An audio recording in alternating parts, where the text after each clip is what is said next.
Life is so dynamic. One day you are sitting in your house chilling. The next day your whole life is turned upside down.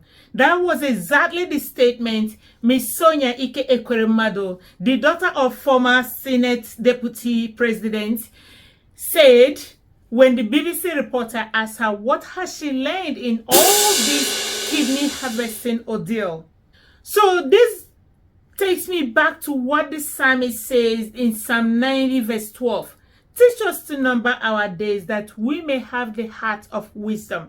In all this ordeal, some people are like, they should have built good hospitals in Nigeria where they could have done this. No, even in Nigeria, what is wrong is wrong. Harvesting somebody's kidney, any organ, without fully disclosing the full implications of this process is wrong. It's illegal. It's against medical practice. That's why we sign consent before any procedure is done. The consent means that you have understood everything, the consequences, the complications, the implications surrounding that procedure, including death. So the Ekweremadu'S were sentenced May 5th, 2023. So Mr. Ekweremadu was given 9 years and 8 months in prison, while his wife, Mrs. Beatrice Ekweremadu, was given 4 years and 6 months, and their doctor, Dr. Obinna Obeta, was given 10 good years. That's terrible. So in other words, let's use this opportunity to learn one or two things. If you have a license, you need to protect this license with all you got. I don't care how much they must have prayed him or promised him, but you need to be very, very careful. Let's say this doctor is the sole breadwinner in his family. There is big problem. There is big problem. But the Ekweremadu'S are already rich. He worth more than $50 million. Yeah, $50 million. That's his net worth, the Ekweremadu'S.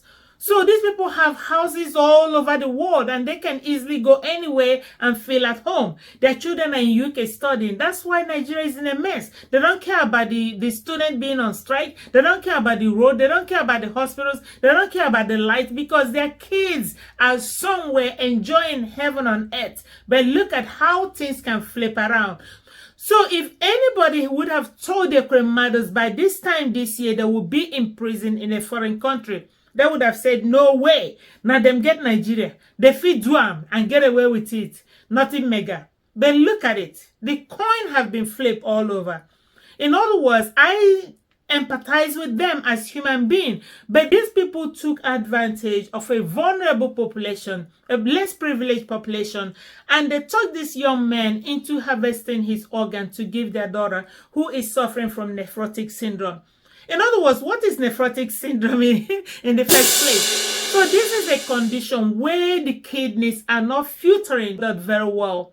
That means there is problem with your glomeruli, which are the filters of the kidneys. In other words, there will be leakage of excessive protein through the urine. Protein is not supposed to be in our urine. So whenever protein is in the urine, it's a problem. So the filters are not doing their job very well. Something is wrong with the filters in the kidneys. So somebody who has these situations, you will see that their hands are puffy, their feet, their ankles are swollen, their abdomen, the belly is distended, is big, and when they pee, their urine is so foamy. It has so much foam, so much bubbling in it. So what are the causes of nephrotic syndrome?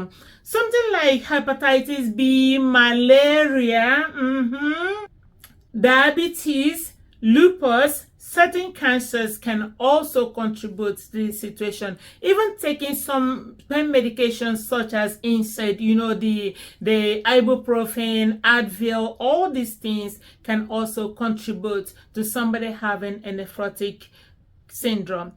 So the Ekweremadu'S, with their conspiracy of harvesting this young man's organ, failed when they came to UK.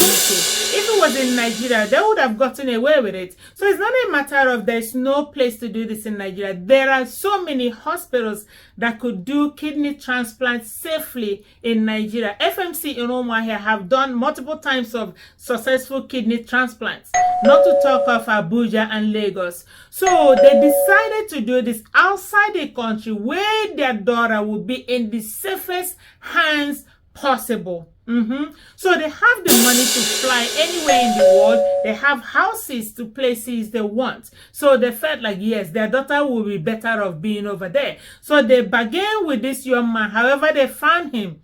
They worked it out with him. They paid him. Whatever they did, they processed his documents. They bundled this young man to UK. So in the process of trying to harvest this organ, you know, when you're in a foreign country, I don't know about Nigeria, there's something we call consent. This consent is when the doctor who is going to do the surgery will come to you, tell you the name of the surgery, the procedure, how the surgery is going to take place, the consequences, the complications, how long the surgery is going to take, and how you will recover, the recovery process. So when everything is being said and done, you ask questions. If you say you don't want to do again, no, the doctor will not force you. The doctor will not put you to sleep if you say, no, I'm not signing. I don't want to do again. So that's what happened to this young man. After the doctor told him the details of this surgery, this young man became afraid because they did not tell him the details of this surgery. They told him, oh, we're going to take one kidney and one will be fine. This and this. They promised him heaven and earth. He will have a better life. You know, the suffering going on in Nigeria, the level of poverty going on in Nigeria. Who wouldn't consent to go abroad? A lot of people are passing through desert and dying in desert to go to foreign countries. Not to talk of when you are dealing with a senator, you know, senator, deputy president who has so much money. So in other words, this young man found it something very, very lucrative, something, a business that what's doing. His life is going to change overnight. The life of his family will change overnight as well. He'll be dealing with the big guys, with the rich guys in UK. House and everything will be there, cars and everything. So this young man agreed with it. But again, when he came over, the details were what scared him and he changed his mind. You cannot force somebody not to change his mind. He has his mind to change as an adult. Yes. Even though they paid him, he still can change his mind. So when the doctor found out that this is a vulnerable person that is under trafficking with intent to harvest his organ for their daughter, that's when they alerted the authorities and they went and arrested the Ekweremadu'S and their doctor. And we can all agree that the Ekweremadu'S were wrong. The guy too, I mean, I don't even know what to tell him because I don't totally believe that he didn't know what was going on. He knew, but he found out that he's in a country that he can get absolute protection. And probably the doctor who was involved got him some good lawyer, free lawyer who talked to him and rearrange his words so that he can win this case and stay in UK because he already told them that going to Nigeria, he's afraid of his life. So UK government is keeping this guy and helping him get around and helping him settle down in a different way. Every parent who have access will try whatever it takes to make sure that children are in good health. So if you have seen it when your child is sick, how you feel, not to talk of when your child is chronically sick, you will do whatever you can do to make sure that your daughter feels better, that your son feels better. That's exactly what the Ekweremadu'S were doing. But the process is what got them into trouble. So in this life, we have to learn certain things. You might have power here and you will not have power the other way. What you practice in Nigeria cannot work in a foreign country. We need to be careful when we are working in a society. There is laws and orders kept to the highest level. So the judge felt that the Ekweremadu'S were dishonest right from the get-go. And they kind of blindfolded this young man into harvesting his organ. For those who think they have power in everything, we need to be careful. There is a saying that says that power intoxicates. Absolute power intoxicates absolutely. What you play over there, don't bring it over here or any other country that is civilized, that have rules and regulation that works. We need to be very, very careful. Otherwise, there will be so many other senators that will be locked up in foreign countries. Gathering money here and there, here and there, here and there. Look at it today.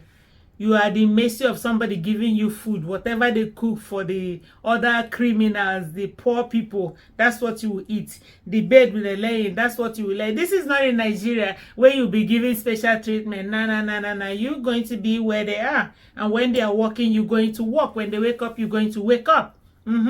Yeah.